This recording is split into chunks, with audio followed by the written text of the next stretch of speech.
Assalamualaikum warahmatullahi wabarakatuh. Salam dan bahagia.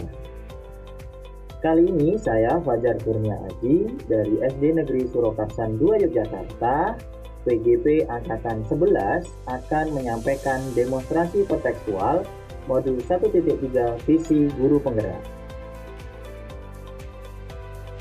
Kali ini untuk demonstrasi kontekstual 1.3 yaitu adalah merencanakan prakarsa perubahan menggunakan tahapan Bagja.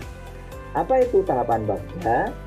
Tahapan Bagja adalah tahapan untuk memudahkan merencanakan prakarsa perubahan berbasis kekuatan dan aset, tentunya melalui pendekatan inquiry apresiatif. Apa itu Bagja? B yang pertama adalah buat pertanyaan. A yaitu ambil pelajaran, G gali mimpi, J jabarkan rencana, dan A atur eksekusi. Kali ini saya mempunyai visi di kelas saya, yaitu terwujudnya generasi atau murid yang inovatif, kolaboratif, dan berwawasan ilmu pengetahuan dan teknologi, berlandaskan intak serta berkarakter Pancasila. Prakarsa perubahan yang akan saya lakukan yaitu adalah meningkatkan kerjasama murid dalam P5 bertema rekayasa teknologi melalui pembelajaran terdiferensiasi. Yang pertama dengan menggunakan tahapan Bagja yaitu B, buat pertanyaan utama. Ada beberapa pertanyaan dalam tahapan B, buat pertanyaan, yaitu bagaimana cara meningkatkan kerjasama murid. Yang kedua, bagaimana cara meningkatkan keterampilan murid dalam memanfaatkan teknologi. Yang ketiga, pembelajaran yang seperti apa yang dapat meningkatkan kerjasama murid dalam proyek bertema rekayasa teknologi. Dan yang keempat adalah bagaimana pembelajaran terdiferensiasi dapat meningkatkan kerjasama dan penguasaan teknologi bagi murid. Untuk menjawab pertanyaan-pertanyaan tersebut, saya melakukan tindakan dan penyelidikan.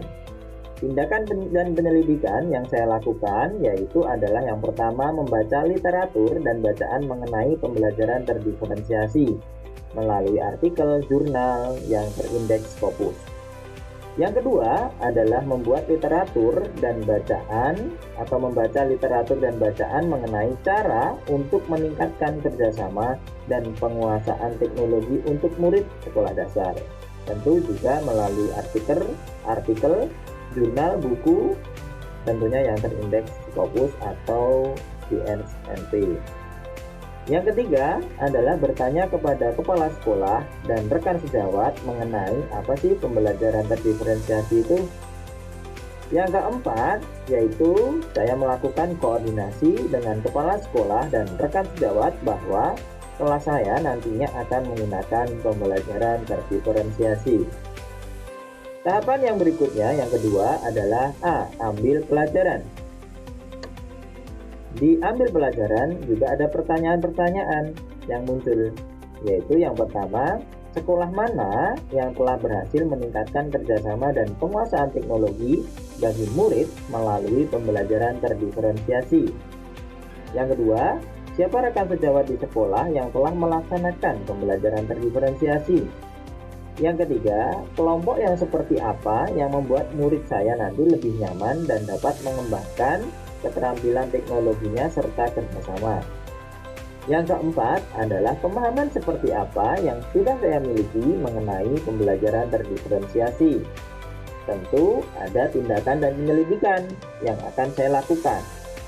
Yang pertama adalah saya melakukan studi tiru ke sekolah yang sudah berhasil meningkatkan kerjasama murid dalam proyek rekayasa teknologi sederhana.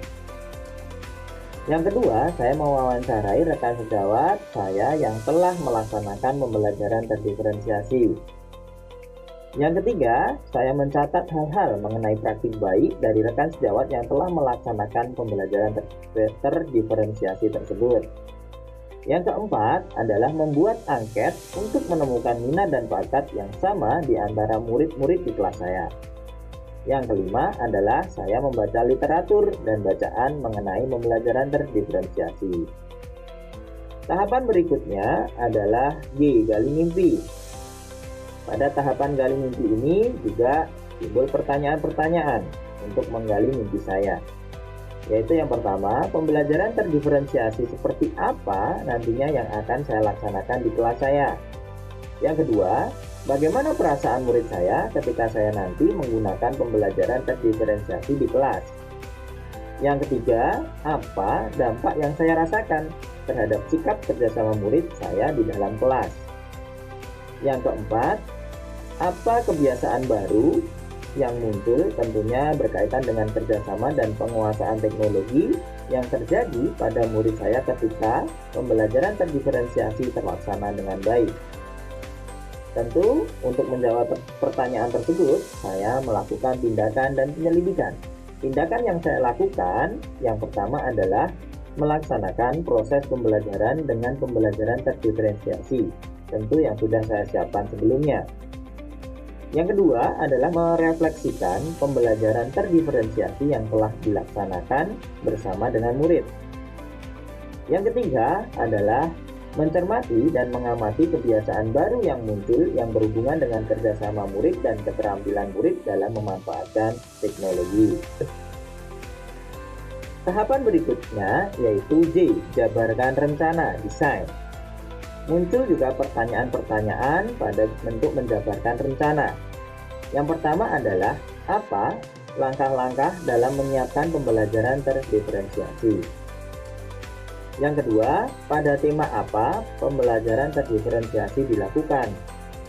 Yang ketiga, berapa lama jam pembelajaran yang diperlukan dalam melaksanakan pembelajaran terdiferensiasi pada tema tersebut. Yang keempat, apa sarana dan prasarana sekolah yang sudah ada dan dipersiapkan untuk mendukung pembelajaran terdiferensiasi. Yang kelima adalah bagaimana pengaturan posisi meja dan kursi agar murid dapat berkelompok dengan leluasa dan nyaman. Untuk menjawab pertanyaan tersebut, saya melakukan tindakan dan penyelidikan. Tindakan yang saya lakukan adalah yang pertama, saya membuat modul ajar P5 untuk melaksanakan pembelajaran terdiferensiasi pada tema rekayasa teknologi. Yang kedua, saya membuat kriteria ketercapaian pembelajaran yang realistis sesuai dengan kemampuan murid saya berdasarkan diagnosis awal baik kognitif maupun non-kognitif. Yang ketiga, saya mengorganisir jadwal penggunaan sarana dan prasarana, tentunya koordinasi dengan kepala sekolah, dengan tata usaha, dengan rekan sejawat, agar penggunaan sarana prasarana tidak bersamaan dengan rekan sejawat yang lain.